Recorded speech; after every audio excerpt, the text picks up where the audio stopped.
અને તમે નશો કરો, મને કોઈ વિરોધ નથી.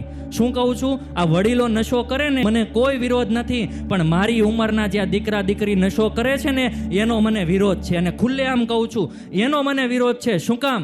તમે જિંદગી જીવી લીધી, તમે તમારે જે જીવવાનું હતું એ તમે જીવી લીધું. અમે તો હજી છે ને પાપા પગલી ફરીએ છીએ. અમે હજી તમે જેટલા વર્ષો કાઢ્યા ને એ તો ખબર નથી કેટલા વર્ષ અમારાથી નીકળશે કે નહીં. પણ અત્યારથી જ ઊંધા રવાડે જે આ દીકરા કે દીકરી ચડી ગયા છે ને, એને પાછું હજી વાળી શકાય એમ છે. ગુજરાતીની અંદર કહેવત છે કે તબેલેથી ઘોડા છૂટ્યા પછી તબેલે તાળું મારવાનો કોઈ અર્થ નથી. આ ઘોડા તબેલાના દરવાજે હજી ડોકું કાઢીને ઊભા છે, ચારેય પગ તબેલાની અંદર છે.